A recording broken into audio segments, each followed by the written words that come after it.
Sabi nga nila, kapag nagmahal ka, huwag kang manghihinayang na ibigay ng buo ang puso mo. Kasi ganun talaga ang tunay na pagmamahal. Minsan, halos wala na talagang natitira sa'yo. Kasi ibinigay mo na halos lahat ng pagmamahal mo. Grabe talaga kapag nagmahal ka ng totoo. Di mo inakala na magagawa mo ang mga bagay na akala mo hindi mo kayang gawin.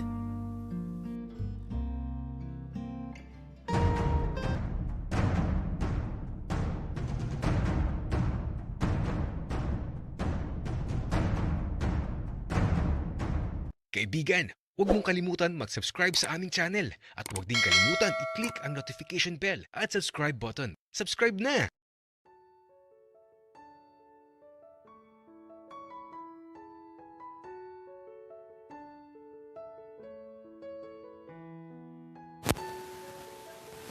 Habang naghihintay ako kay Eman, eto, nililibang ko muna yung papa niya.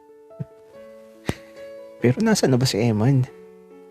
Bakit ngayon wala pa din siya?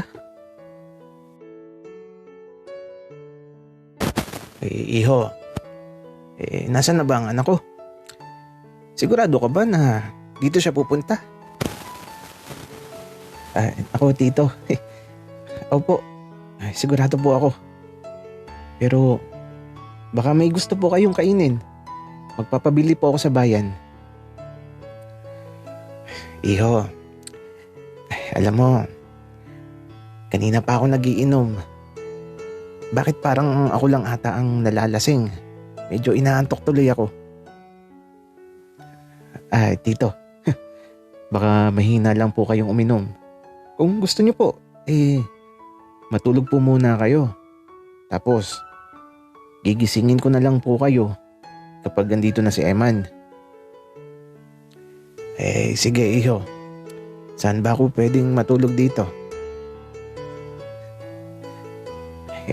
Tara na po tito. At sasamahan ko po kayo.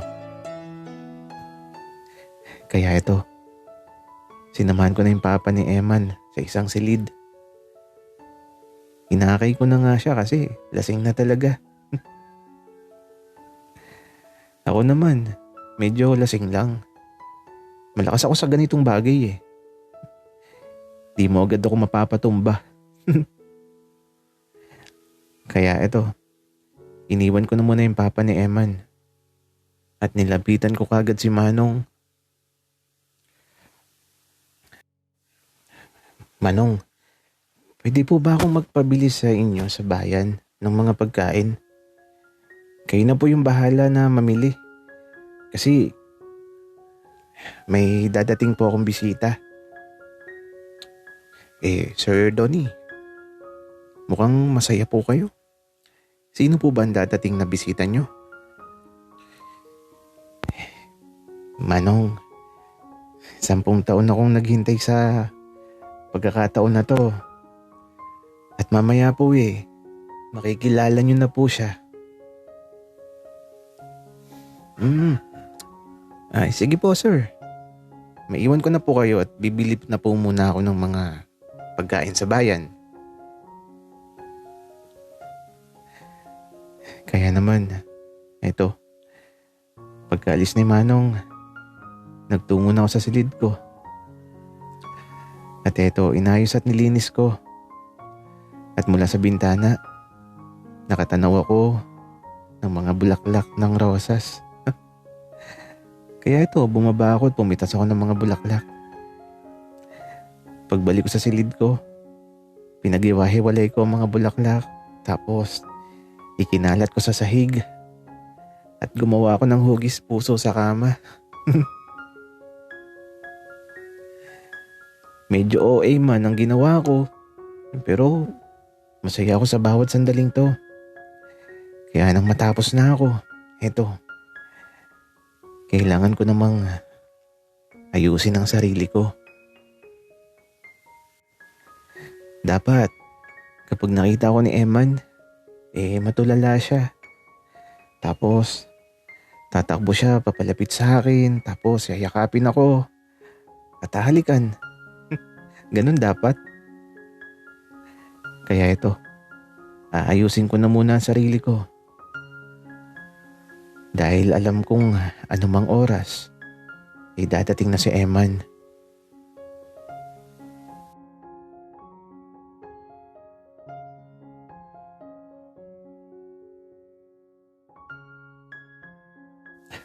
Buti naman na tumila na ang ulan. Mas okay na yung ganito kasi wala kaming dalang payong. Kaya lang, mabagal yung biyahe namin. Kasi madulas yung daan. Man, gaano pa ba kalayo yun? Abutin ba tayo ng gabi? Hindi naman, Buknoy. Siguro bago dumilim makakarating na tayo. Kasi lumalakas na yung pagtibok ng puso ko Pakaramdam ko talaga, malapit na tayo.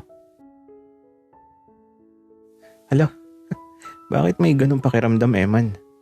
Ikaw baka mamaya masaktan ka lang. Buknoy, alam kong hindi ako masasaktan. Nararamdaman ko kasi na masaya ako.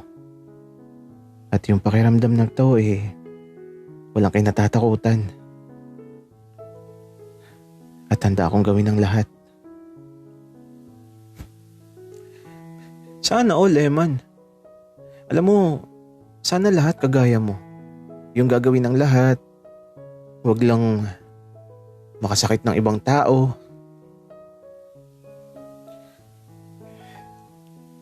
Buknoy, balang araw, matatagpuan mo din yung para sa'yo.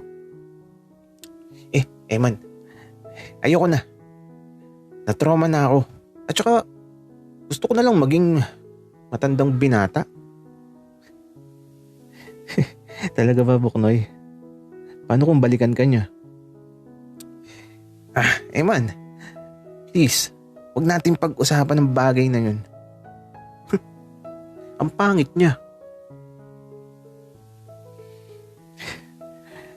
Parang hindi naman pangit yung mga nakita kong larawan nyo na magkasama kayo. Tapos, iniiyakan mo pa dati, Buknoy. Alam mo, Eman, nakakadiri. Sana hindi ko na lang nakilala yung pangit na yun. Okay. Sabi mo Buknoy, dito na ata tayo. Manong, eto na po ba yung terminal? Dito na, bata. Sige na. Ipagtanong nyo na lang sa baba yung lugar na pupuntahan nyo. Salamat po, Manong.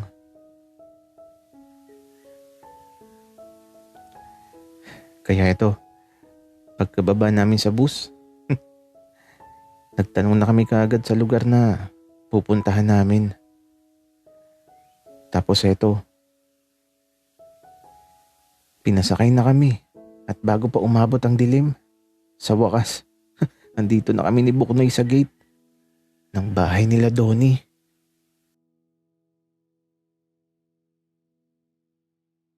Man, sigurado ka ba dito? Kaninong lugar to? Buknoy, galing ako dito nung isang gabi. Kaya hindi ko makakalimutan ang lugar na to. Talaga ba, Eman? Baka mamaya panaginip lang yun Baka mabaril tayo dito. Nakakatakot. Buknoy, kalma. Akong bahala sa'yo. Teka, may doorbell na pala dito. Wala naman to nung isang araw. Pika ako. Kaya ito, nag-doorbell na ako. At ilang saglit lang ang nakalipas may nakita na akong lalaki na nakatapis lang ng tuwalya na parang bagong ligo. At habang papalapit siya, kinakabahan ako. Teka lang. Sino to? Bakit parang kamukha niya si Donnie? Kuya ba siya ni Donnie? Eman, manika ba yan? Ang gwapo. Di ko alam, Buknoy. Baka kuya siya nung hinahanap ko. Paglapit niya dito sa harapan namin, sa wakas, dumating ka na. Teka, pasok kayo. May kasama ka pala. Kilala mo ko? Siguro kapatid ka ni Donnie. Pati ito. Natawa bigla yung lalaki. Para siyang si Donnie pero nalilito ako. Pati ito. Tinitigan niya ako. Mata sa mata. Tapos parang mga mata ni Donnie. At parang mata nung kumuha ng aparador sa bahay. Ang mga mata niya.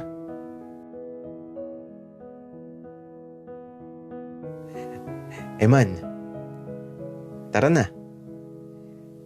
Ihahatid na kita sa silid mo. Teka, nalilito ako. Sino ba siya? Parang si Donnie eh. Pero baka kuya ni Donnie.